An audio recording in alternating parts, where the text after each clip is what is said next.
Você já parou para notar a velocidade com que tudo evolui no segmento de tecnologia? Eu ainda lembro com bastante empolgação do primeiro iPhone. Ele foi uma revolução enorme e que obrigou a Google a mudar como o Android deveria ser. Só que a frase que eu mais tenho ouvido hoje é a seguinte: a Apple não inova mais, é sempre a mesma coisa. Será mesmo? Eu já coloquei o Galaxy S8 para brigar contra o S22. Chegou a hora então de colocar o iPhone 7 contra o 14 Pro. São quase 7 anos de diferença entre um modelo e outro. Parece que foi pouco tempo, que foi pouca coisa que mudou, mas olha, você vai ficar surpreso com o resultado. E claro, se você se interessar em comprar um iPhone, tem links dos modelos recomendados aqui embaixo. Tem também um link para o nosso grupo de ofertas e para o comparador Escolha Segura, onde você pode comparar preço, testar cupom automaticamente e criar alertas, tanto num celular Android quanto no seu browser. Então tá tudo aqui embaixo e bora pra essa batalha aí do velho contra o novo.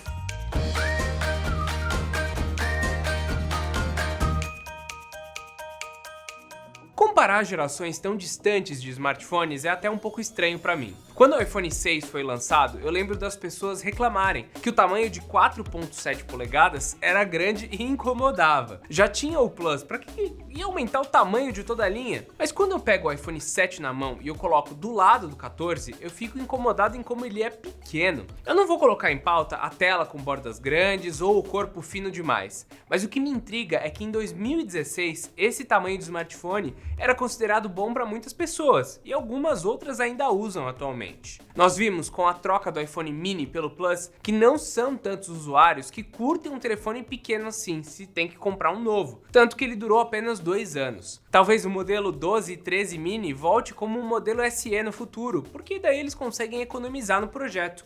Mas é certo que não foi o suficiente as vendas para manter no cronograma anual de lançamentos. E para vocês terem uma noção de como o mercado se adaptou muito bem ao tamanho maior de telas, na última divulgação, o 14 Pro Max tem sido o mais vendido entre os modelos novos disponíveis. Os novos modelos com 6.1 polegadas ficam ali no meio do caminho, para agradar pessoas que, como eu, gostam de um telefone menor, mais compacto, mas que ainda prezam por conforto. E mesmo assim ele é bem maior do que o outro equipamento. E antes de falarmos de tela, precisamos falar de carregamento sem fio e corpo de vidro. Assim que o iPhone 7 chegou aqui no canal pra gente fazer um review tardio dele, ele estava sem bateria e qual que foi a minha atitude quanto a isso? Eu coloquei ele numa base de carregamento sem fio. O carregador ficou piscando a luz, informando o erro e eu fiquei assim, ué, não funciona, né? Tô tão acostumado, veio com defeito.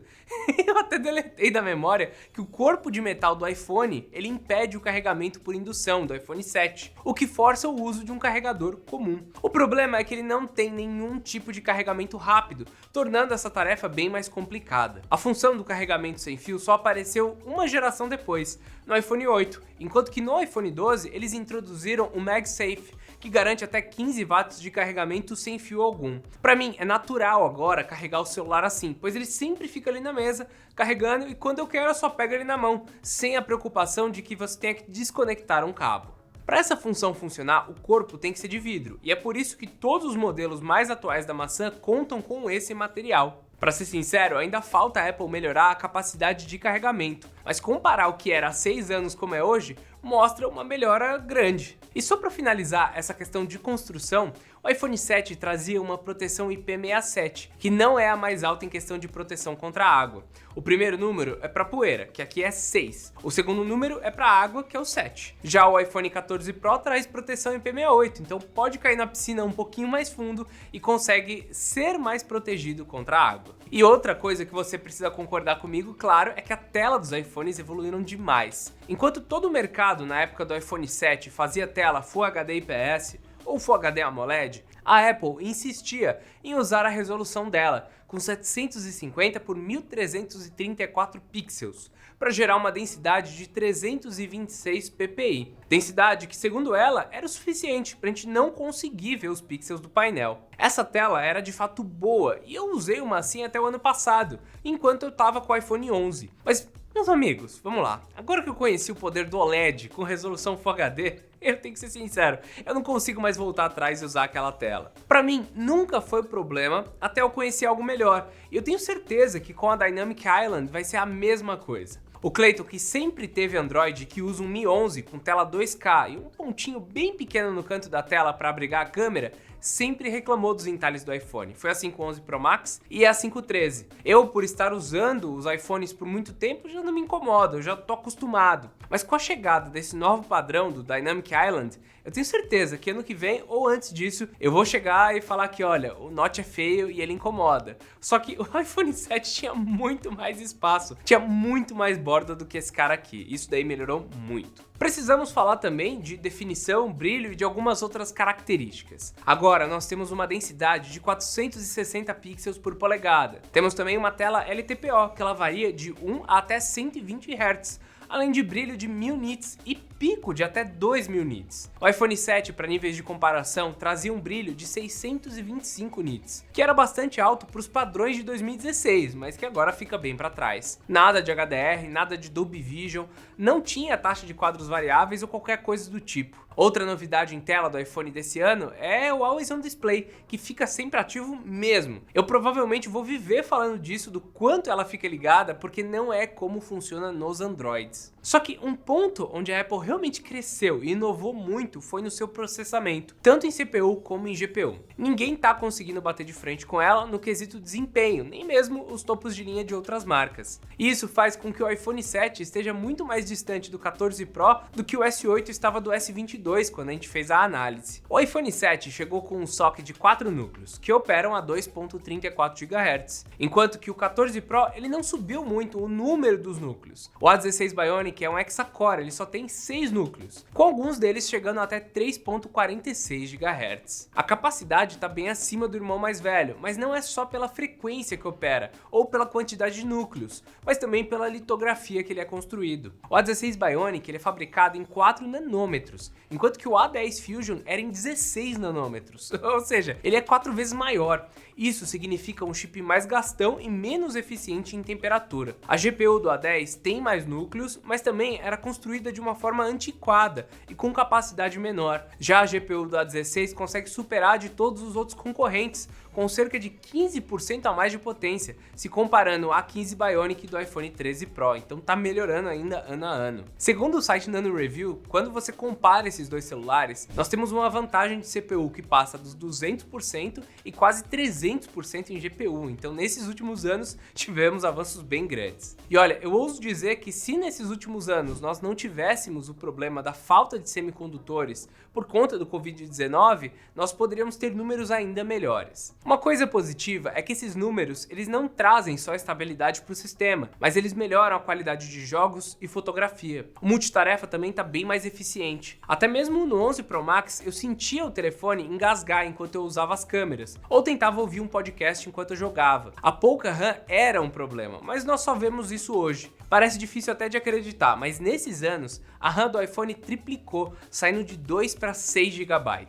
Esse número é pouco quando olhamos para os topos de linha Android, mas é bastante para a Apple. Ela tem uma facilidade maior para otimizar o seu sistema, graças a um número reduzido de modelos lançados. Só que o que sempre me impressiona é o armazenamento. Antes, 32 GB davam conta do recado, sendo possível escolher uma versão com 128 no máximo. Hoje o modelo mais novo começa no 128 e vai até 1 TB. E eu ouso dizer que a Apple pode mudar essa memória mínima para 256 num futuro próximo, tendo em vista que alguns recursos de câmera só funcionam para esses modelos com mais armazenamento. Um desses recursos é o Apple ProRes, que captura vídeos em 10 bits e que permite uma edição profissional, presente apenas nos modelos Pro. Em equipamentos com 128, só é possível gravar nesse formato em 1080p a 30 frames, enquanto que em modelos com mais memória, eles já gravam em 4K 30, porque o arquivo ocupa muito espaço de armazenamento. E olha, as câmeras são uma das grandes diferenças perceptíveis. Apesar do iPhone 7 Plus ter sido o primeiro a implementar duas lentes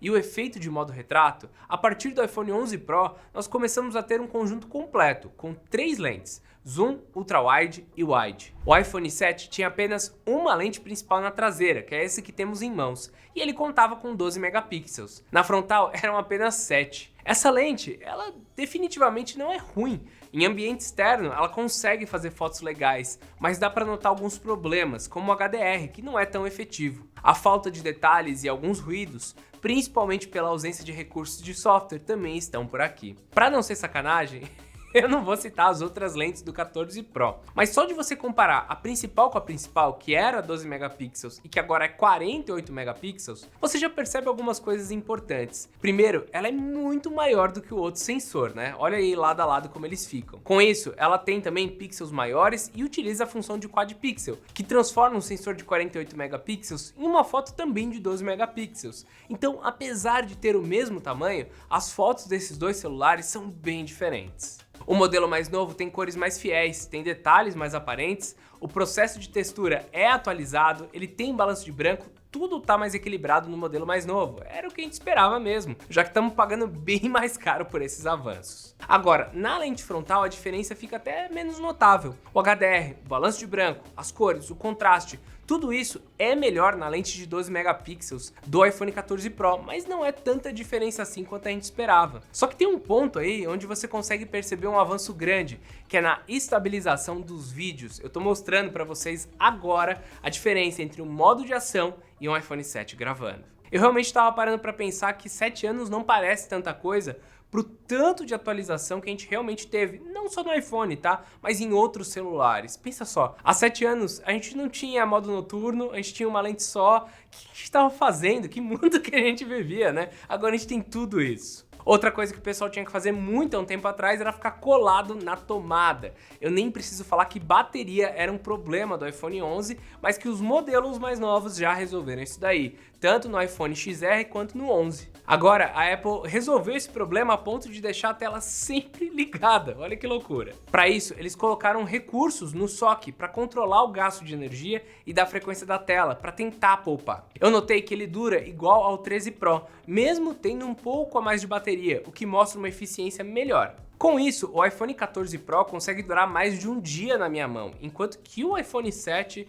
olha, eu acho que teria que carregar umas 2 ou 3 vezes por tipo de uso que a gente tem atualmente. Outro ponto que melhorou é o tempo de carregamento. E daí, claro, a gente tem que levar em conta o tamanho dessas baterias. O iPhone 7 tem 1960 mAh, enquanto que o 14 Pro tem 3200. O modelo antigo não suporta nenhum tipo de carregamento rápido e leva quase 2 horas para uma carga completa. O Pro, com um carregador de 18 watts, levou 1h30 para chegar de 0 a 100. A gente tem que lembrar que com 30 minutos ele já passou de 50%. O problema é que com todas essas melhorias, a Apple também elevou o preço dos smartphones, entregando um modelo mais caro a cada ano e chegando na faixa dos $1000. Para ser justo e tentar igualar esse jogo, vamos falar do modelo de 128 GB. Ele foi lançado por $750, lá o iPhone 7, e chegou aqui por $3.899. Já o iPhone 14 Pro chegou por $999 e R$9.500, pelo mesmo modelo de 128. O valor em dólar cresceu ali perto dos 25%, se a gente for pegar os modelos base,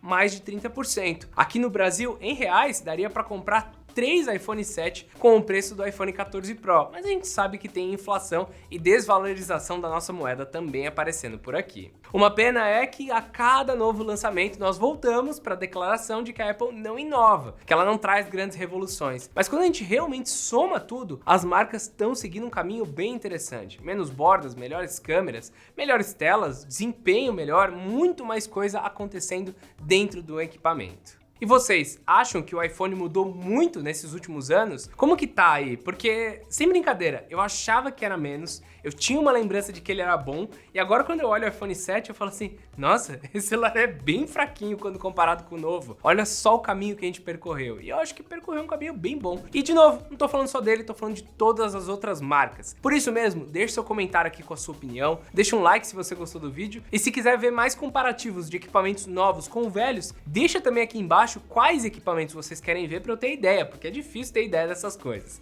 Então é isso e eu espero vocês no próximo vídeo. Até mais!